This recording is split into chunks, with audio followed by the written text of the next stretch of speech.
Everyone, welcome back to my YouTube channel. तो जैसा कि आपको पता है, आपका सीटेट का एग्जाम के अब कुछ ही दिन शेष रह गए हैं, जिसकी स्ट्रेटेजी मैं आपसे शेयर कर रही हूँ। इससे पहले मैंने बहुत सारे सिद्धांत को कवर कर दिया है। अगर आपने वो वीडियो नहीं देखी तो आप जाकर चेकआउट कर सकते हैं।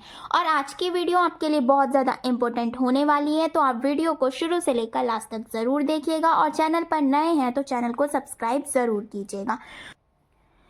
तो आज का जो हमारा टॉपिक होने वाला है वो होने वाला है बुद्धि, यानी बुद्धि के बारे में जितनी भी इंपॉर्टेंट चीज़ें हो सकती हैं वो सारी मैं इस वीडियो में कवर करूंगी। तो आईक्यू से रिलेटेड बहुत सारे क्वेश्चंस पूछे जाते हैं, तो वो सारे इस वीडियो में कवर करेंगे। मल्टीपल इंटेलिजेंस थ्योरी किसने दी, तो ये सारी टॉपिक्स भी हम इसी वीडियो में कवर करेंगे। तो आप वीडियो को शुरू से लेकर लास्ट तक ज़रूर देखिएगा।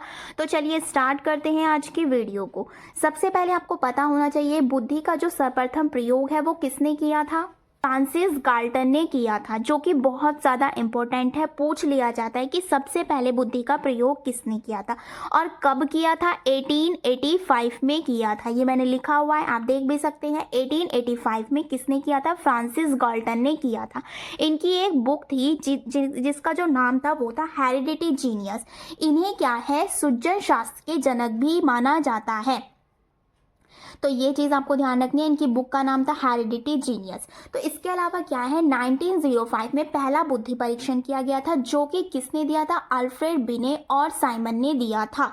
अगर आपसे पूछा जाए बुद्धि का सर्वप्रथम प्रयोग किसने किया था, तो फ्रांसिस गाल्टन ने किया था। और पहला बुद्धि परीक्षण यानी कि परीक्षण किसने किया था, वो हुआ था 1905 में। और किया किसने था? अल्फ्रेड बिने एंड साइमन ने। अगर आपसे पूछा जाए मानसिक आयु का कॉन्सेप्ट किसने दिया, यानी मेंटल एज का कॉन्सेप्ट किसने दिया और कब आया? अल्फ्रेड बिने ने दिया। ये भी अल्फ्रेड बिने ने दिया और साइमन ने दिया। अल्फ्रेड बिने और साइमन दोनों ने दिया है और 1908 में दिया है। इसका आपको सन भी याद रखना है और किसने दिया ये भी याद रखना है। इसके अलावा आपसे क्या पूछेगा कि आईक्यू का कॉन्सेप्ट दिया किसने दिया है। इसमें आपको बिल्कुल भी कंफ्यूज नहीं होना है, ये दोनों आपको अच्छे से देखने हैं। अगर आपसे पूछे आईक्यू का कॉन्सेप्ट किसने दिया, तो दिया है विलियम स्टर्न के द्वारा, जिसमें 100 नहीं लगा हुआ है, वो दिया गया है विलियम स्टर्न के द्वारा। आईक्यू का कॉन्सेप्ट 1912 में दिया गया है। IQ is equal to MA/CA, यानी मानसिक आयु बटे वास्तविक आयु।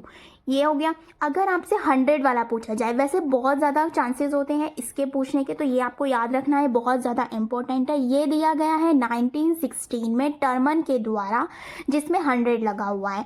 IQ is equal to MA/CA into 100। क्योंकि ये दिया क्यों गया था, ये इसीलिए दिया गया था क्योंकि अगर हम इसमें कैलकुलेट करते थे तो हमारा जो वैल्यू आती थी वो पॉइंट में आती थी।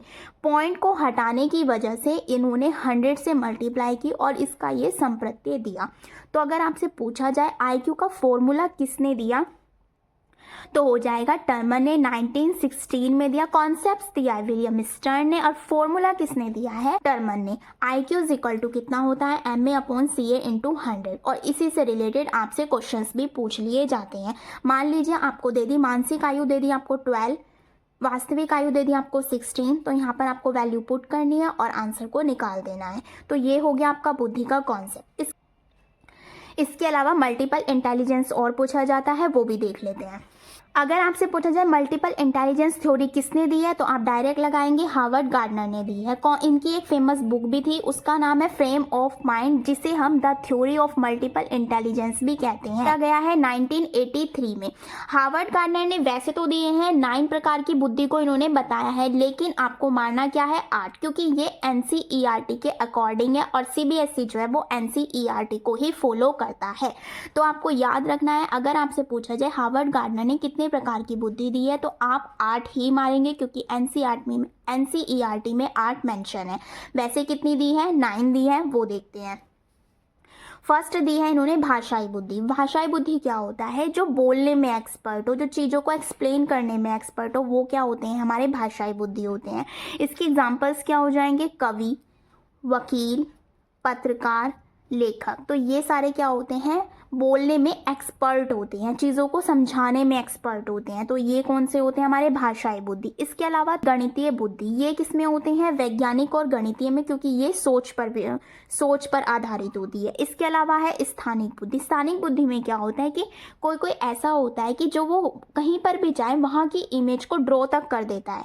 तो वो कौन होते हैं हमारे इंजीनियर होते हैं, मूर्तिकार होते हैं, चित्रकार होते हैं। आपसे डायरेक्ट क्वेश्चन पूछा जाता है कि इंजीनियर जो होते हैं वो किस बुद्धि का उदाहरण है, इस टाइप से आपसे पूछ लिया जाता है तो आपको डायरेक्ट लगाना है।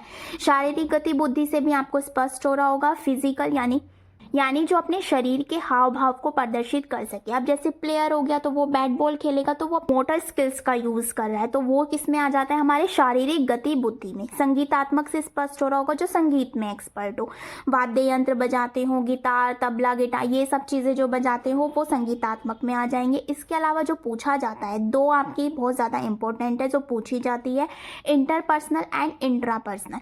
ये दोनों आपको ज़्यादा याद रखने हैं और इसके नाम आपको इंग्लिश में ही याद करने हैं तो आपको ज़्यादा इजी हो जाएगा। इंटरपर्सनल क्या होता है, दूसरों के भावों को समझना या महसूस करना, जैसे कि एक डॉक्टर करते हैं। आपने देखा होगा अगर आप डॉक्टर के पास दवाई लेने जा रहे हैं तो वो आपके हाथों को छू के, मतलब आपकी इस तरीके से आपको दबाकर देखते हैं और बता देते हैं कि आपको क्या प्रॉब्लम है। इस टाइप से जो दूसरों के भावों को समझ जाए तो वो किस में आते हैं हमारे इंटरपर्सनल में आते हैं। ये मैंने एग्जाम्पल्स भी लिखे हुए हैं, जैसे कि टीचर्स होते हैं वो भी दूसरों की भावनाओं को समझ लेते हैं कि इसे क्या प्रॉब्लम है। अगर किसी सब्जेक्ट में उसे कठिनाई हो रही है तो वो बच्चे से पूछेगा, तो ये चीज़ें भी वो ऑब्जर्व कर लेता है। इसके अलावा पॉलिटिशियंस हो गए, सेल्समैन हो गए, तो ये सारे किस में आ जाते हैं हमारे इंटरपर्सनल में आ जाते हैं। इसके अलावा है इंट्रापर्सनल। पर्सनल में कौन से आते हैं, जो खुद के बारे में जानते हैं, दूसरों के व्यवहार को जानने वाला इंटरपर्सनल, और इंट्रा मतलब खुद के बारे में जानना हमारे क्या हो जाएगा वो अंतरावैयक्तिक या इंट्रापर्सनल इंटेलिजेंट। इसमें कौन कौन से आते हैं, जैसे कि योगी हो गए, संत हो गए, दार्शनिक हो गए, ये सारे किस में आ जाते हैं हमारे इंट्रापर्सनल में आ जाते हैं। इसके अलावा है आपका प्रकृतिवादी जो 1998 में आया था। प्रकृतिवादी से भी स्पष्ट हो रहा होगा, जो किसान हो यानी जो खेतों के बारे में जानते हो, बायोलॉजिस्ट हो, ये सारी चीज़ें किस में आ जाएगी हमारे प्रकृतिवादी में। अस्तित्ववादी में क्या आता है, संसार के रहस्य, मौत व जीवन के बारे में जिनके प्रश्न होते हैं, सांसारिक को जानना चाहते हैं, जैसे कि कौन हो जाएंगे वो दार्शनिक हो जाएंगे, चिंतक हो जाएंगे। तो ये आपको याद रखना है। वैसे इससे मोस्ट इंपॉर्टेंट क्वेश्चन यही बनता है कि हार्वर्ड गार्डनर ने कौन सी थ्योरी दी है, तो वहाँ पर ऑप्शन आएगा मल्टीपल इंटेलिजेंस थ्योरी। इस टाइप से आपके 4 ऑप्शंस दिए होंगे तो आपको मल्टीपल इंटेलिजेंस थ्योरी पर टिक करना है। इससे बस ज़्यादातर यही क्वेश्चंस देखने को मिलता है। इसके अलावा क्या दिया है इन्होंने, इसके अलावा एक नोट मैंने लिखा हुआ है जो आपके एग्जाम की दृष्टि से इंपॉर्टेंट हो जाता है। बहुबुद्धि सिद्धांत को क्या होता है, वैध नहीं माना जाता है, क्योंकि इन्होंने बहुत सारी बुद्धि दी है और एक इंसान में बहुत सारी बुद्धियाँ भी हो सकती हैं। ये नहीं कह सकते कि अगर संगीतात्मक है तो उसमें केवल संगीत से रिलेटेड चीज़ें होंगी, नहीं, वो और चीज़ों में भी एक्सपर्ट हो सकता है। तो इसीलिए यहाँ पर जो है इनकी बुद्धि को वैध माना गया है, क्योंकि विशिष्ट परीक्षण के अभाव में विभिन्न बुद्धियों का मापन संभव नहीं है, क्योंकि एक इंसान में बहुत सारी बुद्धियाँ एक साथ हो सकती हैं, अलग अलग नहीं होती है, बहुत सारी हो सकती है। कोई क्रिकेट खेलने में भी अच्छा हो सकता है, कोई गाने में भी अच्छा हो सकता है, तो दोनों चीज़ें एक ही बंदे में हो गई हैं, तो इसीलिए यहाँ पर इसको वैध माना गया है। इसके अलावा इनके 3 पॉइंट्स दिए गए हैं इनके, जिनमें इनकी आलोचना की गई है।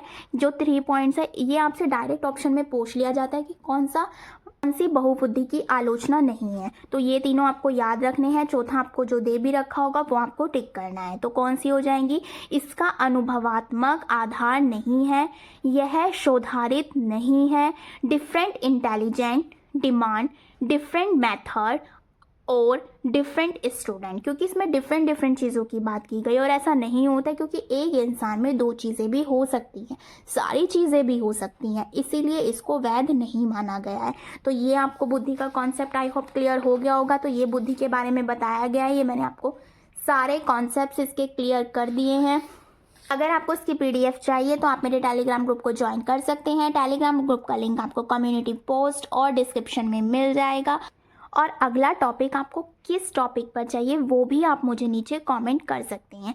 अगर वीडियो हेल्पफुल लगी हो तो प्लीज़ वीडियो को ज़्यादा से ज़्यादा अपने फ्रेंड्स के साथ शेयर कीजिए, लाइक कीजिए, कमेंट कीजिए। Thank you.